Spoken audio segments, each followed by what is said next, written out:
All right, what's up, guys? Welcome back to another episode of the Living the Dream podcast. Today on the show, we have Steven Jenkins, who is a recovering piano student, and we'll get to hear a bit more about that as we go through the podcast today. So, Steven, how you doing?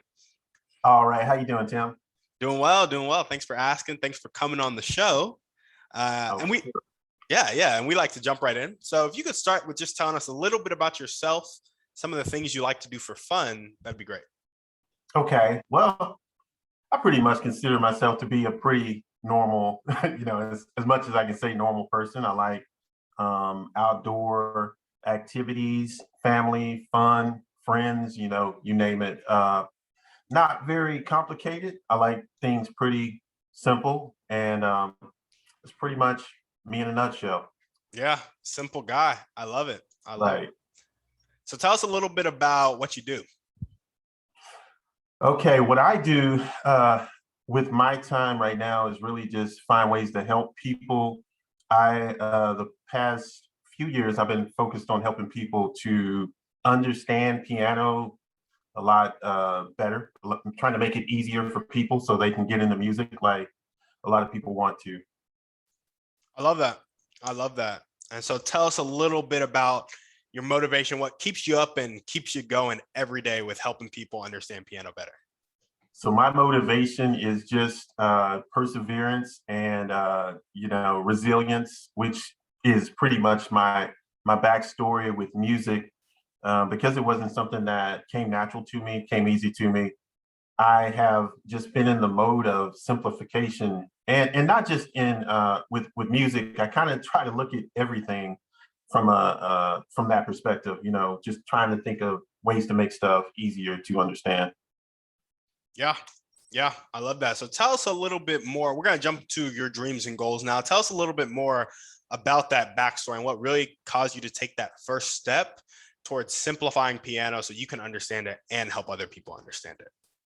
Right. Great question, Tim. So initially, like most people, it was just for me. I was just always loved music and always wanted to be able to play, whether it's guitar, violin a little bit, but most importantly, as for me, has been piano. But it just wasn't something that was easy for me. So I actually took piano lessons 5 times, and that's pretty funny, right? 5 times. But I like to think I hung in there, and it got me to where I am today. Yeah, yeah, absolutely. I love that. So what made you decide to go back to piano lessons every single time? And then what finally made you say, done with piano lessons, I'm gonna figure out how to simplify this for myself? Right. Well, throughout my life, it's been different things that have brought me to piano. First and foremost, my mother forced me to take piano lessons, which I love her for that. I'm not mad at that. But she couldn't afford to keep us going. I have 3 brothers, so she put all 4 of us in piano lessons, and she couldn't afford it. So we kind of fell away from it. I could blame music, different songs on the radio that pull me back to it. Jamie Foxx, seeing him play piano and have fun was a big impression on my life. So just stuff like that. It's just a beautiful instrument. Yeah, yeah, for sure. And tell us a little bit about how you've simplified it so other people can kind of come in and do it. Okay. So it's been a process of most people, they learn piano through sheet music, and there's music theory. Sheet music and music theory is very complicated for somebody that hasn't been trained on it. So it takes years to get adjusted to understand what all those lines and symbols mean and how to translate that onto a musical instrument. It's very complicated. So for me, what I've done, Tim, is just scaled it back. In other words, I have reformatted music theory into a way that is very easy to understand. And the way I've done that is I've taken it and broken it down into letters and numbers. And just that's just the basic building components of human understanding. A, B, C, one, two, three, right? I take music theory and I make it just as easy as saying your alphabet or your very basic numbers. Yeah, yeah, absolutely. I love that. And tell us a little bit about your vision and your dream for this simplified music theory going forward? So my vision and my dream is to grow it, and obviously to help other people who, like me, were stuck or are stuck. When I started researching into this years ago, I found out that 80% of the people that try to learn piano don't reach their goals. So, you know, I applaud the 20% that persevere and understand, comprende. But for the 80%, those are the ones I'm here for, because I don't believe that that should be a closed door. I think everybody that wants to learn music or play piano in particular, they should have a way. And my gift is to help those people. Yeah. Yeah, absolutely. I love that. I love that. And so is this like kind of the main thing you do? Is there a website, social media, etc.? There is a website. Yes, my website is controlshiftpiano.com. And that is the hub of information. That's where anybody I would encourage to go on there and just fill in your basic information, and then you'll get looped into the stream of information and the help that I can offer. Um, as far as, is it my main thing? It's becoming my main thing. It's one of the main things I focus on. But for years, my background is in design engineering. And so I've run different design engineering teams for years, help people basically using the same methodology, simplifying things for them so they understand how to build buildings and how to design buildings. I've taken that design structure and applied it to piano to make it easier. Gotcha. Gotcha. I love that. I love that. And so if somebody wanted to take advantage of this method, is it something they would by and large do on their own, or would they contact you and kind of work with you on that? So I am more than happy to work with anybody, but the way I've built it is it's a system. It is a patented method that when a person learns how to use it, they don't need me much anymore. So initially they come in, they learn the methodology behind it, and then from there on, I'm always a resource that they can tap into anytime to get coaching or more help and assistance. But I want to make it so simple that you don't need that ongoing support from a piano teacher or anybody. Yeah, yeah, I love that. Take us through what it was like to get that patent. Were there bumps in the road, or was it just kind of smooth sailing? No smooth sailing, Tim. It was many bumps in the road. Um, it it you hear about the term emotional roller coaster.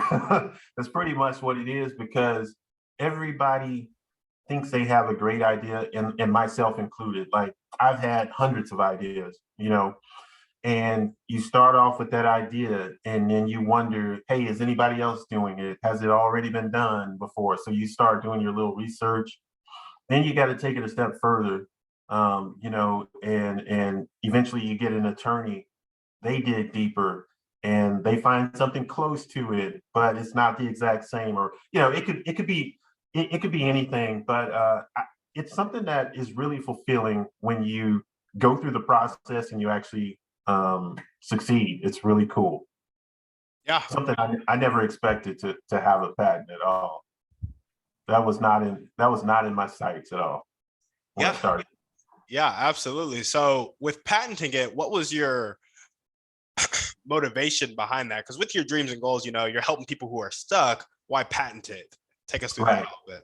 Well, I do want to help people, but it is something that is intellectual property. So from that perspective, I had to protect it. And there's two sides to intellectual property. Protecting it allows you to control it, and it also allows you to get paid or reap the benefits from your own whatever you conceived and you protect it. So I view it in two ways.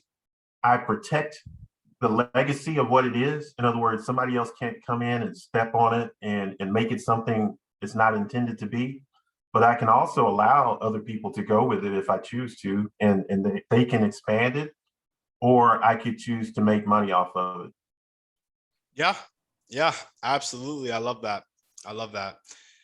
So take us through if there was one or two people, it could be a specific person or one or two types of people that you could meet right now that really help you take that next step in spreading the word about your simplified method.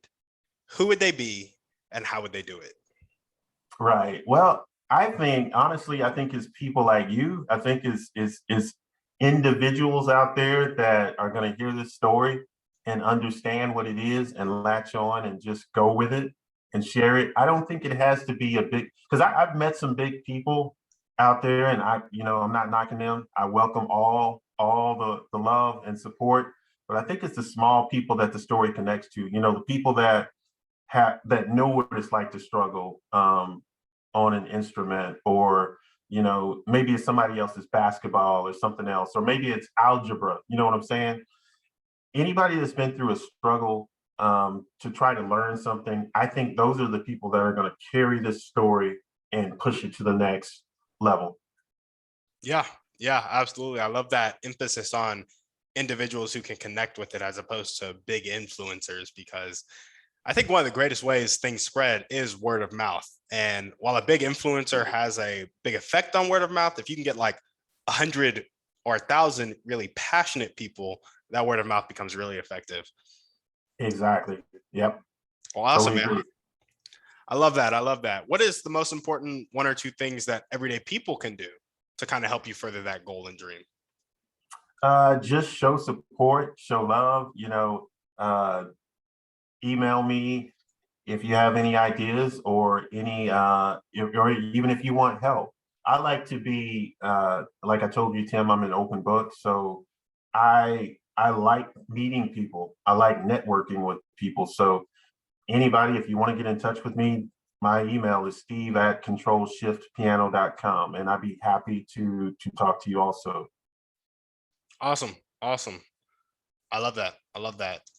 So, just curious, do you plan on growing this patent into a company at all and like helping people do piano across the world? Yes, absolutely. That's where I'm at with it right now. So the way I've looked at it is I came up with an idea. I consider it a bright idea, right? Formed a company around it. So the company is Control Shift Piano. And the reason I named it that, Tim, is because it's a shift of control. Piano is intimidating to a lot of people that don't have the training, right? Myself included. When I sat down, I was intimidated. I was out of control. And I feel like this innovation that I have with it can put people in control of piano. So yeah, I'm looking at partnerships right now, and just networking around, and we'll see where it goes. I'm happy with it where it is right now, but I'm sure that over time it will expand. Yeah, yeah, absolutely. I love that. I love that. And when you're looking at expanding and scaling it, are there systems that you're going to need to put in place, or is it basically like kind of selling the rights to use the patented material? There are definitely systems, and I'm putting some systems in place right now. On my website, one thing that I'm doing is setting up some memberships so people can just sign on, and it's kind of like a drip feed system. Every week they can get releases of they get more access to my method. So again, they have the method and they have the support, and they go together to help a person to reach their musical dreams I so love they can that. reach their potential. Awesome, man. I love that. I love that. Well, awesome. Let's jump into our thriving three now. I'm just going to ask you a little bit about, how you take in information, how you care for yourself, how you take action. So, what's your favorite book, movie, or podcast? Pick one. Okay, my favorite book I would say is the 12. Let me see, it's a 12-week year, and I like that book because it helps you to reassess yourselves. Most companies, they do quarterly assessments. They kind of look at their results every 3 months. Well, this lets you reassess as if you work a full year within 12 weeks. So I have not implemented all the aspects of that because there's a financial perspective, there's a growth perspective, and there's other segments of it. But it's a book that will really help you to get things done quickly and effectively. I love that. I love that. What's one way you like to take care of yourself? Take care of myself is just not stopping the thinking. I'm very prone to think through the night and lose sleep. So I try not to do that as much as I used to. Also, I like nature a lot, just getting out in nature, walking. I do a lot of walking with my son and just simple things. You know what I mean? Nothing Yeah. special. Love it. Love it. And what's one action step you can take right now or continue to take if you're already doing it to continue on that journey of getting your message out there, putting those systems in place to scale this? That's it. Just do it. Just like Nike says. I mean, that's one of the best slogans in the world is just do it. Because for years I sat around reading, thinking, analyzing, criticizing, tearing down my dream and my idea. And when it comes on down to it, it's just me getting out there, hitting the pavement, doing it, sending emails, talking to people, producing content, and putting it out there. And don't worry about who likes it. Social media is great, but if they don't like it, it's okay. It's not the end of the world. Put it out there, and just let it live. Let it do what it's going to do. That's my perspective right now. I love that. Very similar thing with this podcast. We're in the early Right. stages of this podcast, and I was getting real caught up on like editing and the intro and Yeah. the outro. And I was like, I'm just going to start. I'm just going to record. I'm going to post Right. and I'm going to get it out there. So I love that. Just take the action. Man, you know what? I was doing the same thing. I produce tutorials, piano tutorials for every lesson, every song that I teach on. And man, it would take me hours because I was trying to be a perfectionist. And I said, look, it's not about being perfect. It's about being productive. Put it out there, help people, and you'll reap the results. And Yeah, they will, right? absolutely. And as you get into the routine of doing it, you also like space starts to get created in your schedule, if you're doing other things to make ends meet while you're growing it or whatever it may be to start optimizing. And then, Exactly. yep, Exactly. you look up So in 5 years, completely optimized, much better than you were when you started. So exactly. Yeah. And I've been looking at you for a while and seeing your growth, and it's the persistence, it's the consistency that really makes you stand out, and the genuineness too. hey, I appreciate that. Thank you. Thank you. Well, awesome, man. Is there anything else that you want to chat about before we sign off? Now, I just want to encourage everybody to believe in yourself and don't let go of your dreams. I quit piano lessons 5 times, but I always say I quit piano lessons, but I didn't quit piano. I kept coming back, and I'm so thankful to God for it because look where it got me. Now I have a patent, not so much that's not what's important. I can use what I've learned to help thousands of other people. So if you are one of those people that would like my help, you know where to go. Awesome. Love it. And all the ways to contact him will be in the show notes. Steven, thank you for being on the show. I really appreciate it. Guys, thank you for watching. If you're listening to Steven and you want to help him out, you want to get access to his patented material, you want to learn piano, or you have a friend that does, make sure to reach out to Steven, grow your network. And as we always ask, send this show to one person who needs to hear it. Maybe one person who needs to kind of get a simplified version of music theory for piano. So awesome, guys. Thank you, Steven. Thank you. Leave us a 5-star review on iTunes, and we're out.